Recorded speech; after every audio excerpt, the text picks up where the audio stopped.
All right, everybody, welcome back for another deep dive. Today, we're going deep into ancient Egypt, Ooh. really getting into some spooky stuff. Okay, I like spooky. Yeah. You hear those whispers about ancient curses, Yeah.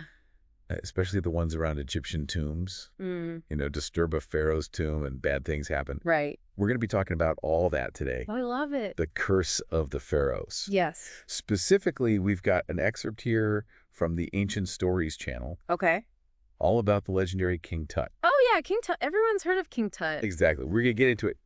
Are these curses real or are they just stories? So, Well, curses, they're not just some, random superstitions in ancient Egypt. okay. They were, really important. So it wasn't They were just woven into the fabric of their beliefs about death and the afterlife. so it wasn't just like a scary story to keep grave robbers away. Not quite, no. Okay. Imagine you're an ancient Egyptian, right? You believe that when you die, you're going on this incredible journey to the afterlife, but you need all your stuff. Okay. You need your treasures, your servants. Oh, wow. Even your pets, they all got to come with you. Wow. Okay. And that's where the curses come in.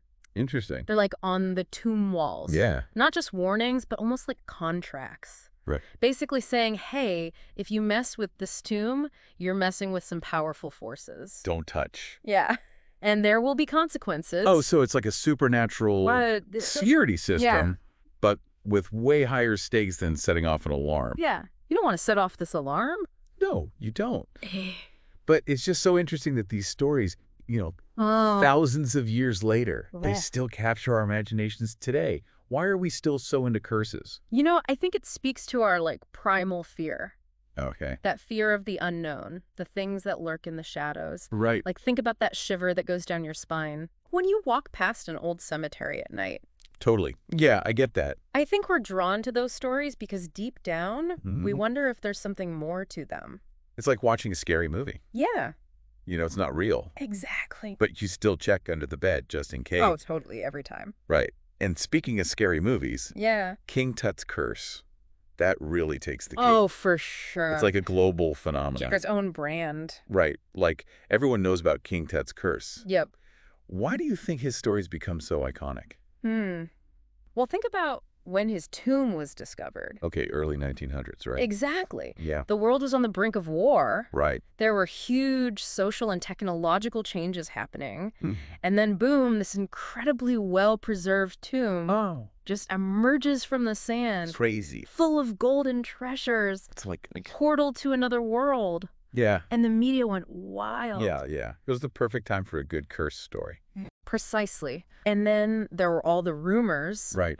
About people connected to the excavation getting sick or dying. Under mysterious circumstances. Yeah, which, of course, just fueled the frenzy. Totally. Even though many of these events had perfectly rational explanations. Like what? Well, take Lord Carnarvon, Okay. the financial backer of the excavation. He died from an infected mosquito bite. Okay, so not supernatural. Right. Not exactly a curse. No, but at the time. But in the context of the curse, it becomes another piece of the puzzle. Right, because everybody's looking for, evidence to confirm what they already think is true. Yeah. So really, what's the real story here? Well, was it all just hype and coincidence? There were some unfortunate events around the discovery of Tutankhamun's tomb, but there's no scientific basis for a curse. Okay. It's more about how our minds work.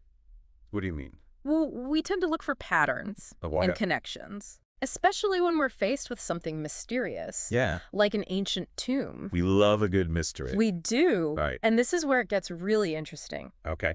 Because if we can accept that curses aren't scientifically real, then why are we still so fascinated by them? That's a good question. Why does the idea of King Tut's curse, or any curse for that matter, continue to grip our imaginations? What does that tell us about ourselves? Oh, wow. About our relationship with the past and the power of stories? Those are some great questions. Yeah. Really something to think about.